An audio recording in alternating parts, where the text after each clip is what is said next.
we keep going the way we're going, where we don't really address spending. We just came off a cliff deal that was, 40-1 and it's hikes to cuts. So that probably is, I think, a precursor to what we're going to see. So then what?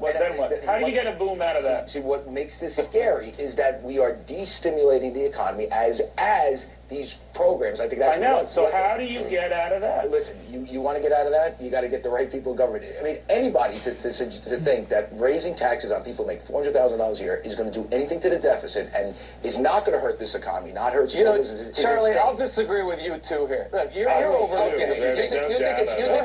You think it's stimulative to raise taxes right now, and that's going to be good. No, we are having a housing recovery. We're having an auto recovery. Well, we have positive things going on in the economy. Adam, when you go from 1 to 2, that's a big increase. Adam, I mean, Charlie, with all due respect, there is no data, no reputable study showing the raising tax on rich people in its growth. There is no reasonable data.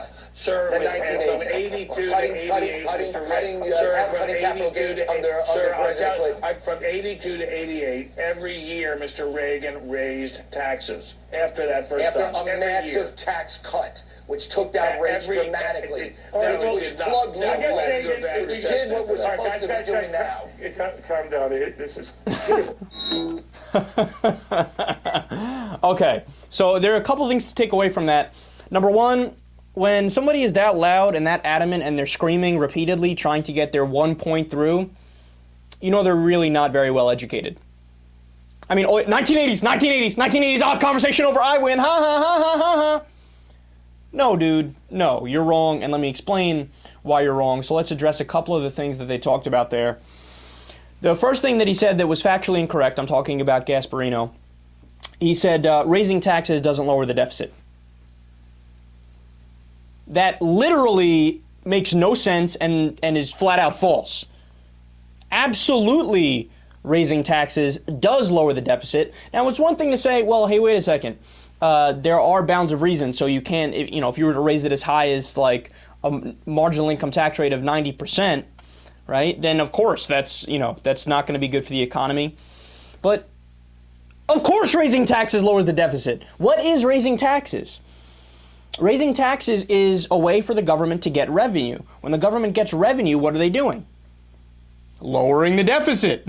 I mean, that's the most obvious thing in the world, but this guy doesn't seem to get it. And then he says, look, it isn't stimulus to raise taxes on the rich. That's actually not true as well, because one of the things that even a lot of modern day economists don't realize is that the biggest time of economic expansion in the United States of America was what they called the golden age of economic expansion from the late 1940s until the late 1970s. And the top marginal income tax rate in those years was between 70% and 90%.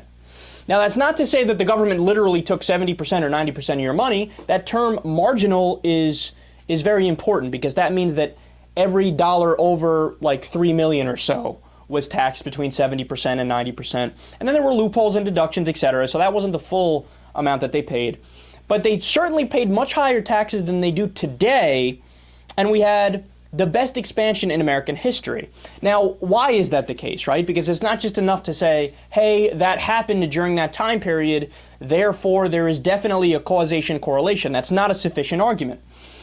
But when you hear the explanation as to why, it does become a sufficient argument. So the reasoning is, when you have a high marginal income tax rate, what you are doing is disincentivizing business owners from taking their money out of their business and putting it in their personal accounts, because they know if they do that, that they're going to get taxed at a higher rate. So it incentivizes them to leave their money in their businesses and expand their businesses. So when you do that, voila, you have a great economy. So every single point that Gasparino made there was just flat out factually incorrect. And then, of course, let me just address his last point there. He was screaming about the 1980s, right? And this is how the Republican fantasy works in their mind. They go, look, we are right in terms of economic issues. Reason being, Ronald Reagan implemented the economics we like, Reaganomics, which is just basically cutting taxes on the rich and hoping that it trickles down to everybody else. It's what they call trickle-down economics as well, right? We implemented that in the 1980s, and it was awesome. That's the Republican fantasy. Now, in reality, what happened? We had one of the worst boom-bust economies ever in the 1980s as a direct result of Reagan cutting taxes on the richest people all the way from 70% down to 28%. And by the way, I'm not saying keep it at 70%. I think there's a balance in between the two. I think, 40% or maybe a little higher than that is what makes sense, and that's a good compromise, a good balance there, right? But what happened was when Reagan cut taxes on the rich and when Reagan deregulated the economy, what we had was malinvestment in the economy. We had a tremendous economic boom for a few years, and then we had the inevitable bust. Why? Because it was a house of cards. And that's what happens every single time you cut taxes on the rich. It happened under George W. Bush, George Bush number 2. It happened when he cut taxes in 2001. And the deregulation that he did, and also that Clinton did, keep it real, right?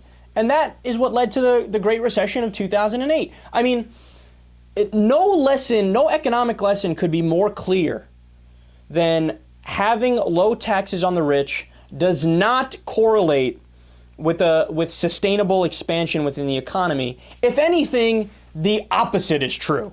So Ben Stein, of course, burst the bubble of the idiots in Fantasyland on Fox News.